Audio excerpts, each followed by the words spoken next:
जय Hind and guys, today is my 7th lecture of chemical kinetics. तो जो 6th lecture था केमिकल काइनेटिक्स का, उसके अंदर हम लोगों ने क्या पढ़ा था? हम लोगों ने पढ़ा था ऑर्डर ऑफ केमिकल रिएक्शन, जो कि बहुत इंपॉर्टेंट टॉपिक है फॉर केमिकल काइनेटिक्स। ओके, तो जिसके अंतर्गत हम लोगों ने प्रीवियस लेक्चर में देखा था कि भाई क्या होता है ऑर्डर ऑफ रिएक्शन, कैसे उसे कैलकुलेट किया जाता है। क्लियर है? और उसके कुछ जो इंटरेस्टिंग जो फैक्ट थे, जो इम्पोर्टेंट जो फैक्ट थे, उसके बारे में हम लोगों ने देखा था। मीन्स अगर बहुत शॉर्ट में बोले तो क्या था कि हम लोगों ने जो थ्योरेटिकल जो पार्ट था वो सारा हम लोगों ने कवर कर लिया था। किस लेक्चर में? लेक्चर नंबर 6 में। That is the part 1 of order of chemical reaction. तो जो आज का जो लेक्चर है गाइस, वो लेक्चर क्या है? वो लेक्चर है order of chemical reaction part 2। Clear है? जिसके अंतर्गत हम लोग टोटली क्या देखेंगे? न्यूमेरिकल्स पार्ट को कवर करेंगे। अबे न्यूमेरिकल्स करना क्यों ज़रूरी है? क्योंकि नहीं, हम लोग जो साइंस के जो स्टूडेंट हैं या जो IIT JEE का एग्ज़ाम देंगे या जो नीट का एग्ज़ाम देंगे या कोई भी अदर कम्पिटिटिव एग्ज़ाम आप दोगे, तो आपके अंदर अगर कॉन्फिडेंस बिल्डअप करना है गाइस, तो आपको सिर्फ थ्योरी पढ़ने से कोई काम होने वाला है नहीं, आपका काम कोई भी बनेगा नहीं। तो अगर आपको बहुत ही कंसेप्चुअल वे में पढ़ना है तो आपको न्यूमेरिकल्स तो करने पड़ेंगे। तो इसलिए इस पॉइंट ऑफ व्यू से आपके कॉन्फिडेंस को बिल्डअप करने के लिए हम लोग आज का जो लेक्चर है गाइस, उसमें हम लोग जो ऑर्डर ऑफ केमिकल रिएक्शन है उससे जो रिलेटेड जो न्यूमेरिकल्स है, किस तरह का न्यूमेरिकल्स आते हैं क्वेश्चन एग्जामिनेशन में, तो हम उस पर आज डिस्कशन करेंगे ताकि आपके अंदर कॉन्फिडेंस है वो और बिल्ड हो सके। क्लियर है? तो चलो लेट्स सी द पार्ट 2। और गाइज इसका जो ऑर्डर ऑफ केमिकल रिएक्शन का जो पार्ट 1 है, जिसमें हम लोगों ने बहुत डिटेल से कवर किया है, बहुत डिटेल से पढ़ा है। क्या क्या इसका जो ऑर्डर ऑफ रिएक्शन के अंतर्गत हम लोग ने क्या पढ़ा है? इसका जो थ्योरी है और एंड जो कॉन्सेप्ट है। तो आप प्लीज़, अगर जो बच्चे इस वीडियो को नहीं देखे हैं तो आप प्लीज़ यूट्यूब पे जाए, वहाँ पे सर्च करें chemical kinetics 06 by atomic minds. Clear है? And watch full video for your proper concept. Clear है ना? तो चलो आज हम लोग पार्ट 2 स्टार्ट करते हैं। किसका? ऑर्डर ऑफ केमिकल रिएक्शन का। क्योंकि बिना न्यूमेरिकल्स का इस टॉपिक का जो कॉन्सेप्ट है वो अधूरा है। क्लियर है? तो चलो हम लोग देखते हैं क्वेश्चन नंबर 1 की क्वेश्चन नंबर क्या है। क्लियर है? अब यहाँ पे देखो क्वेश्चन नंबर क्या है कि in a reaction between A and B, clear है, the rate of reaction becomes 1/4 of its initial reaction rate. Clear है? इफ द कब होता है? 1/4 कब हो जाता है? If the concentration of B is doubled. Clear है? Then determine the order of the reaction with respect to B। तो गाइस ये क्वेश्चन जो होते हैं ना, क्वेश्चन जो जितने भी जो एक चैप्टर के या एक जो टॉपिक के जितने भी जो कॉन्सेप्ट होते हैं, अगर हम न्यूमेरिकल्स करते हैं तो हमारा कॉन्सेप्ट और बिल्डअप होगा, हमारा कॉन्सेप्ट और क्लियर होगा। क्लियर है? तो चलो, तो भाई नॉर्मल सी बात है कि इसमें केमिस्ट्री का है तो ये केमिस्ट्री कम और मैथमेटिक्स ज़्यादा है। क्लियर है? तो चलो यहाँ पे देखते हैं कि भाई मैं इसको सॉल्व कैसे करूँ। क्लियर है? तो फर्स्ट ऑफ ऑल जब हम इसका आंसर कर देंगे, फर्स्ट ऑफ ऑल क्या है गाइस? फर्स्ट ऑफ ऑल हम ये देखते हैं कि क्या क्या गिवन है। क्लियर है? तो गिवन क्या है? गिवन ए है कि there is a reaction between A and B। Clear है? मीन्स हमारे पास दो रिएक्टेंट है, A plus B is giving C। Clear है? अगर इसमें कुछ मेंशन नहीं है, बट यहाँ पे कोई मतलब नहीं है, फिर भी मैं स्टोइचियोमेट्रिक कोफिशिएंट A लिख दे रहा हूँ, B लिख दे रहा हूँ, क्योंकि हमारे लिए अननोन है और यहाँ पे सी लिख देना होगा। क्लियर है, एक चीज़ है। फिर सेकेंड क्या गिवन है, सेकेंड गिवन है कि जो the rate of reaction becomes 1/4 of its initial reaction rate. Clear है, तो चलो इनिशियल रिएक्शन रेट को हम क्या इंडिकेट करते हैं, रिएक्शन रेट को हम इंडिकेट करते हैं R0 से। क्लियर, तो ये है इनिशियल रिएक्शन रेट है, क्योंकि उसी के रेफरेंस में बातें कर रहा है। तो क्या हो जाता है, the rate of reaction means जो फाइनल जो होता है रिएक्शन रेट कब होता है, ये R0/4 हो जाता है। ये देखो आपके क्वेश्चन में दिया हुआ है कि 1/4 of its initial rate when, कब, when B is when concentration of B becomes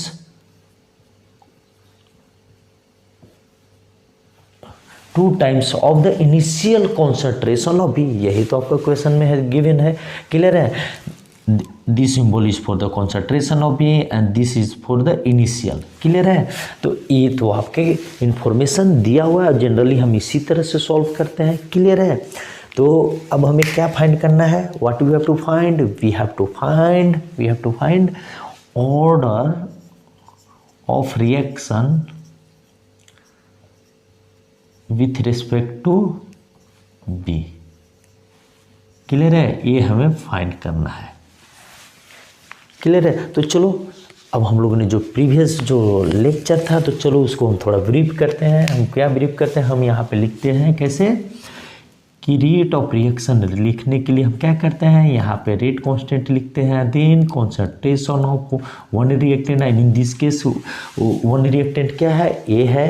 clear है, and here is the we write alpha and this one is the concentration of B and here we write beta। Clear है, तो ये जो alpha and beta है, alpha is what and beta is what. Clear है, alpha is the rate, alpha is the order of reaction with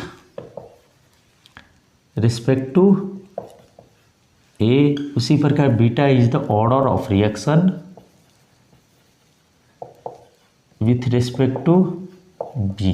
clear है, अब यहाँ पे देखो क्वेश्चन में आपसे क्या पूछ रहा है कि determine the order of the reaction with respect to B, means we have to find out the B. Clear है, अगर क्वेश्चन में हमसे पूछता है कि find out the overall order of the reaction, तो means we have to find out the overall को हम किससे इंडिकेट करते हैं, एन से, and then we have to find A plus B. Clear है, तो ये दोनों को मिलाकर हम क्या बोलते हैं, overall order of reaction. Clear है, तो चलो अब यहाँ पे तो हम लोगों ने देख लिया है कि भाई जो इक्वेशन का जो पैटर्न है वो क्या है, A plus B is giving सी।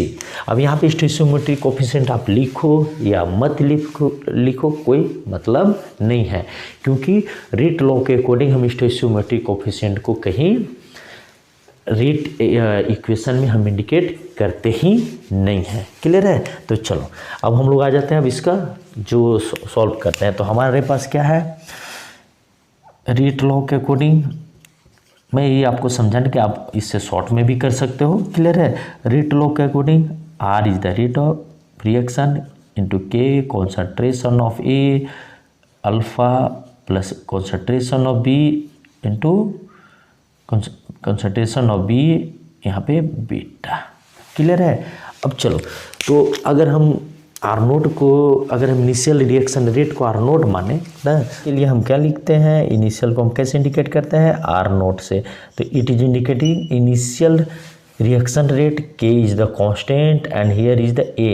तो A अल्फा अगर मैं यहाँ पे नोट कर दूँ तो it is indicating concentration of A at initial point. Clear है, and here this one is indicating concentration of B at initial. ठीक है, means naught symbol is indicating initial condition. Clear है, अब यहाँ पे हो गया इक्वेशन नंबर 1। क्लियर है, अब चलो इक्वेशन नंबर 2 में क्या दिया हुआ है, it becomes 1/4 of the initial rate. Clear है। तो अब यहाँ पे देखो ये जो है आर, ये है आर कितना हो जाता है गाइज, आर हो जा रहा है आर नोट इंटू 1/4 वेन कब, जब हम कॉन्सेंट्रेशन में कोई चेंजेस है क्या, नहीं है। मीन्स जो ए का जो इनिशियल कॉन्सेंट्रेशन था वही है ए। अब यहाँ पे क्या है, note this one is the alpha. Clear है। बट क्वेश्चन में क्या दिया हुआ है, क्वेश्चन में दिया हुआ है गाइस कि जब हम बी के कॉन्सेंट्रेशन को डबल करते हैं तभी तो ये कंडीशन अराइज हो रहा है। तो क्लियर है। तो बी का जो कॉन्सेंट्रेशन वो क्या हुआ है, जो इनिशियल कॉन्सेंट्रेशन ऑफ बी है उसका डबल हो जाता है। क्लियर है। तो यहाँ पे हो गया 2 बी का concentration and this is indicating what, this is indicating initial. Clear है। तो अब चलो यहाँ पे देखो equation number 1 and equation number 2। Clear है। आई थिंक आपने इसे लिखने की ज़रूरत नहीं है, मैंने प्रीवियस क्लास में बहुत अच्छे से एक्सप्लेन किया है। तो आप प्लीज़ प्रीवियस क्लास के वीडियो देख सकते हैं अगर आपका थ्योरेटिकल पार्ट वीक है तो। क्लियर है ना। तो अब चलो हम अगर वो रिएक्शन 1 एंड 2 को हमें बताओ डिवाइडिंग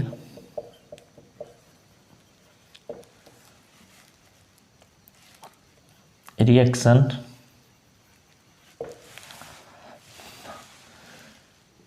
2/1। क्लियर है। तो देखो 2 क्या है, 2 इज द, यहाँ पे देखो R0/4 equal to k concentration of A naught by alpha and then 2 beta 2b by concentration of B, यहाँ पे बीटा एंड यहाँ पे naught and then divided by R naught equal to k concentration of A naught, oh sorry, A naught will be here, okay, naught will be here, okay, and here will be the concentration of B and this one will be not। Clear है। तो अब चलो, अब simple math है, अगर math भी आपका week है तो भाई इसमें कुछ किया नहीं जा सकता। तब ना आप थोड़ा सा अगर इस तरह का भी अगर मैथ्स आपके वीक है तो आप गए ना, आप यार साइंस को फिर ना एंजॉय करके पढ़ो, साइंस को फिर कंपटीशन पॉइंट ऑफ व्यू से मत पढ़ो। तो क्लियर है। तो सिंपली मैथ है। तो चलो हम इसको कैलकुलेट करते हैं। तो आर नोट से आर नोट कैंसिल,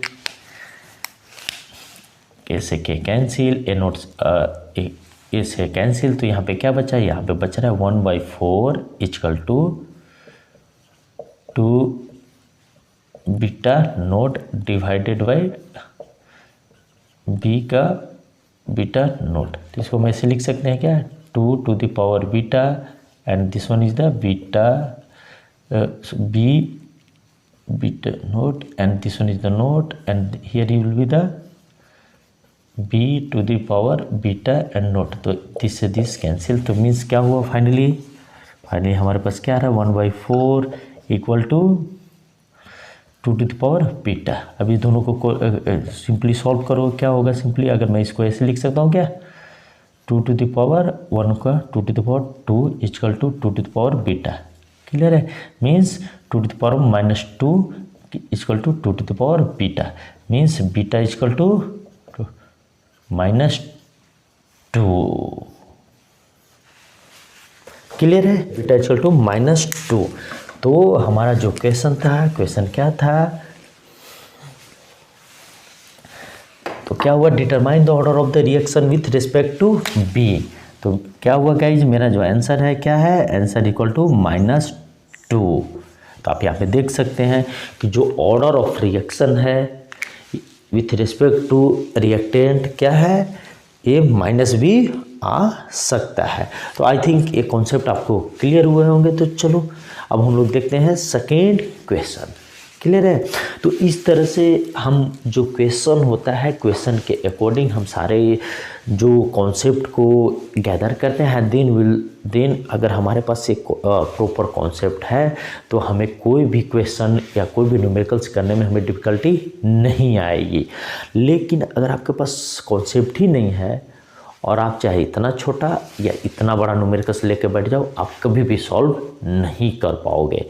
क्लियर है। और जितने भी जो कॉम्पिटिटिव एग्जामिनेशन है गाइज उसमें विदाउट न्यूमेरिकल्स आप सक्सेस नहीं कर सकते। तो ये मेरा सजेशन है आप लोग सभी बच्चों को कि जितना पॉसिबल हो ज़्यादा से ज़्यादा न्यूमेरिकल करें, क्योंकि जब आप न्यूमेरिकल्स करोगे गाइस तो आपके ना कॉन्सेप्ट बहुत ज़्यादा क्लियर होंगे, क्लियर है, और आपको फिर वो याद भी रहेंगे। तो इसलिए आप ज़्यादा से ज़्यादा कोशिश करो, जितना टाइम मिलता है पढ़ाई का उसमें ज़्यादा से ज़्यादा कोशिश करो, कोई भी बुक उठा लो आप और न्यूमेरिकल स्टार्ट कर दो, क्लियर है। तो चलो अब हम लोग देखते हैं क्वेश्चन नंबर 2 कि क्या है। तो ये हो गया question number 1। We have completed question number 1 and we have understood the concept behind the order of chemical reaction, clear है, with the help of this questions. Okay, तो गाइस चलो हम लोग देखते हैं क्वेश्चन नंबर 2, क्लियर है। अब question number 2 क्या है कि भाई ऑर्डर जो रेट लॉ है, रेट लॉ या जो ऑर्डर ऑफ जो रिएक्शन है वो एक्सपेरिमेंटली ही डिड्यूस किया जाता है। हम उसे by looking on the balanced chemical equation या by looking on the basis of stoichiometric coefficient हम कैलकुलेट नहीं करते हैं, क्लियर है। तो चलो हम लोग क्वेश्चन देख रहे हैं कि क्वेश्चन में क्या बोल रहा है और हम लोग छोटी छोटी चीज़ों को इसको बारे में हम लोग डिस्कस करते चलेंगे। Experimentally derived decision for the reaction, reaction क्या है 2NO + O2 = 2NO2 carried out in a closed vessels is, क्या है, अब ये देखो एक वेसल्स है, क्लियर है, अब ये क्लोज है, मीन्स यहाँ भी ऊपर से भी हम लोग ने डाला, यहाँ पे क्या है, यहाँ पे NO + O2 है और फिर इसको हम लोगों ने बंद कर दिया, क्लियर है। तो that is called closed vessels, ठीक है। इज तो ये क्या दिया हुआ है यहाँ पे देखो, जो as per the rate law क्या दिया हुआ है, यहाँ पे जो रेट इक्वेशन एक्सप्रेशन है वो ऑलरेडी आपको दिया हुआ है, क्लियर है। If the volume of the reaction vessel क्या है, ए है, क्लियर है, is reduced to 1/4 of its initial volume, then what will be the change in its reaction rate? Means ये जो है फॉर एग्जांपल अगर मैं इसको मान लूँ कि ये है, यहाँ पे इसका कितना है वॉल्यूम है V litre for example, clear है। अभी यहाँ पे क्या बोल रहा है कि इसको इतना छोटा किया गया, इसी को यहाँ पे अब इतना छोटा कर दिया गया, मीन्स जो इसका वॉल्यूम भी था वो वॉल्यूम कितना हो गया गाइज, V4 हो गया, क्लियर है।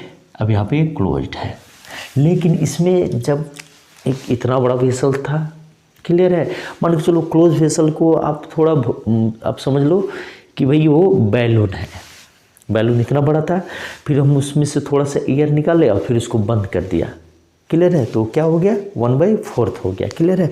लेकिन उसके अंदर जो नंबर ऑफ मोल्स ऑफ जो NO और O2 थे वो क्या है, वो तो सेम ही है, सिर्फ कंटेनर का वॉल्यूम छोटा हुआ है, बट उसके अंदर जो क्वांटिटी है NO और O2 का वो तो सेम ही है, क्लियर है ना। मीन्स यहाँ पे अगर हम लोग मान लें कि चलिए यहाँ पे अगर मैं देखता हूँ, इसे मैं मान लेता हूँ A एंड इसे मान लेता हूँ B, क्लियर है। तो यहाँ पे भी क्या होगा, यहाँ पे NO = A और यहाँ पे क्या है O2 = B, क्लियर है, O2 = B, क्योंकि नंबर ऑफ मोल्स में कोई कमी नहीं आएगी, क्लियर है। तो चलो, तो रेट इक्वेशन के अकॉर्डिंग क्या है, यहाँ पे क्या गिवन है, R = K NO2 का whole square concentration of O2 का 1, क्लियर है, यही है रेट इक्वेशन। तो हमें तो कॉन्सेंट्रेशन पहले मालूम होगा, अगर हम कॉन्सेंट्रेशन में रिलेशन इस्टेब्लिश कर ले तो हमारा आंसर, हमारा क्वेश्चन सॉल्व हो जाएगा, क्लियर है। तो हम NO2 का कॉन्सेंट्रेशन को लिखने के लिए क्या करते हैं, कॉन्सेंट्रेशन ऑफ NO2 = क्या होता है guys, number of moles divided by volume in litre, clear है। तो इनिशियल हम लोगों ने क्या माना, हम लोगों ने माना कि जो number of moles of NO है वो कितना है गाइज, A है। तो यहाँ पे क्या हो जाएगा, number of moles A divided by V। Clear है। उसी प्रकार जो सेकेंड है O2 को हम लोगों ने क्या देखा कि भाई O2 का क्या होगा, इनिशियल जो कॉन्सेंट्रेशन है B/V। क्लियर है। नाउ जो सेकेंड टाइम जो वॉल्यूम है वो कितना हो गया, 1/4। क्लियर है। तो 1/4 जब वॉल्यूम हुआ मीन्स V = V/4। तो देन कॉन्सेंट्रेशन क्या होगा, मान लो NO2 या इसको NO2 डैश मान लो। क्लियर है। तो इसका क्या होगा, A/V/4 मीन्स 4A/V। उसी प्रकार O2 का जो कॉन्सेंट्रेशन होगा वो क्या होगा गाइज, इसको मान लो डैश। तो इस यहाँ पे क्या होगा, 4V/P। क्लियर है। तो हमें एक इनिशियल जो रेट दिया हुआ है यहाँ पे वो तो हमें मालूम चल गया, हमारा एक रिलेशन इस्टेब्लिश हो गया। तो अब यहाँ पे क्या है गाइज, जब यहाँ पे सिंपली मैथ है तो आप इसे प्लीज अप्लाई कर दो और देन आपका जो आंसर है वो आपको मिल जाएगा। क्लियर है। तो यहाँ पे देखो, तो यहाँ पे अगर मैं इस वैल्यू को अगर इस इक्वेशन में पुट करूँ ना, तो जैसे मैं अगर इसको मानता हूँ कि इनिशियल क्या था, R0 था, R0 = K। अब यहाँ पे देखो इसका जो NO2 का जो कॉन्सेंट्रेशन है वो कितना है इनिशियली, A/V इंटू A/V का यहाँ पे क्या है guys, whole square into B/V। Clear है। This is the equation number 1। अब यहाँ पे क्या है, अब जो R है, R is the rate of reaction after decreasing volume by 1/4। Clear है। तो अब यहाँ पे आ जाओ, तो सेकेंड में इसका क्या है, यहाँ पे देखो, अब इसको आप एक कर लो तो यहाँ पे क्या हो जाएगा, 4A/V का होल स्क्वायर इंटू यहाँ पे 4B/V का whole square, sorry whole square. Clear है। तो दिस इज द इक्वेशन 1। अगर मैं इसे 2 को 1 से डिवाइड कर दूँ तो क्या हो जाएगा, यहाँ पे तो करो, तो यहाँ पे हो गया R, यहाँ पे K 4A/V का whole square into 4B/V। Clear है। Divided by A value put दो R0। क्लियर है। तो यहाँ पे क्या हो गया, K हो गया, यहाँ पे क्या हो गया गाइस, यहाँ पे A/V का होल स्क्वायर इंटू B/V का सिंगल। क्लियर है। अब यहाँ पे आप देख लो कि अगर मैं इसको सॉल्व करूँ तो यहाँ पे देखो K से K कैंसिल हो गया। क्लियर है।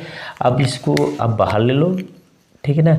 अब यहाँ पे देखो इससे B/V से B/V कैंसिल हो गया। तो यहाँ पे क्या बचा, यहाँ पे जो हमारा बच रहा है गाइस, तो चलो यहाँ पे थोड़ी जगह कम हो रहा है तो मैं यहाँ पे लिखता हूँ। तो यहाँ पे क्या हुआ, R/R0 = 4 का होल स्क्वायर इंटू A/V का होल स्क्वायर इंटू 4। क्लियर है। अब यहाँ पे क्या बचा, A/V का होल स्क्वायर इंटू 1। क्लियर है। तो यहाँ से देखो सिंपली मैथ है, तो मैथ एक कैंसिल कर दो, एक कैंसिल कर दो, तो यहाँ पे क्या है, R/R0 = 16 इंटू 4 मीन्स क्या हुआ, यहाँ से क्या निकल के रहा है, R = 64 इंटू R0। तो यहाँ पे क्या हुआ, तो यहाँ पे क्वेश्चन में आपका क्या, what will be the change in its reaction rate. Question तो यही था।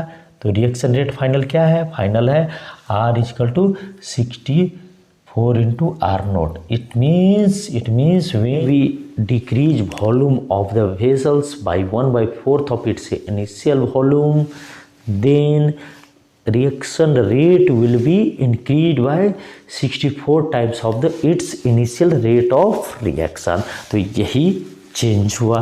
क्लियर है। तरह से अगर आपके पास कॉन्सेप्ट है गाइज, मैं बार बार एक ही चीज़ बोल रहा हूँ कि अगर आपके पास कॉन्सेप्ट है और आपने बहुत अच्छा से इसका थ्योरेटिकल पार्ट के टाइम में कॉन्सेंट्रेट किया है, तो फिर आप कोई भी क्वेश्चंस हो जो ऑर्डर ऑफ रिएक्शन से रिलेटेड आप कर सकते हो। तो गाइस ये जस्ट एक सैम्पल था कि किस तरह से हमें क्वेश्चन को टैकल करना है। और अब आप कोई भी क्वेश्चन उठाओ, अब आपके पास इतना, अगर आपने हमारा प्रीवियस वीडियो देखा होगा या जो केमिकल काइनेटिक्स के जो अभी तक के वीडियो रहे हैं तो आपने देखा होगा, तो आपका जो न्यूमेरिकल्स जो प्रॉब्लम है या जो क्वेश्चंस है आप बहुत इजी वे में आप उसको सॉल्व कर सकते हो। क्लियर है? तो अब चलो, तो आप कोई भी बुक उठाओ केमिकल काइनेटिक्स का, वो सॉल्व करो। और अगर किसी भी तरह का क्वेरी है तो प्लीज़ आप कमेंट बॉक्स में अपनी क्वेरी को दो, मैं वहाँ पे उसे अटेंड करूँगा। क्लियर है ना? क्योंकि गाइस ये लाइव क्लासेस तो है नहीं, ये जस्ट रिकॉर्डेड क्लासेस है। क्लियर है? जो मैं अभी रिकॉर्ड कर रहा हूँ, हो सकता है अभी के 12 घंटे के बाद मैं इसे अपलोड करूँ। क्लियर है ना? तो बट मैटर ये नहीं करता, मैटर ये करता है कि आपको प्रॉपर वे में कॉन्सेप्ट मिलना चाहिए, प्रॉपर वे में आपको एजुकेशन मिलना चाहिए। तो चलो आप लोग बहुत अच्छे से पढ़ाई करो। जय हिंद, जय भारत।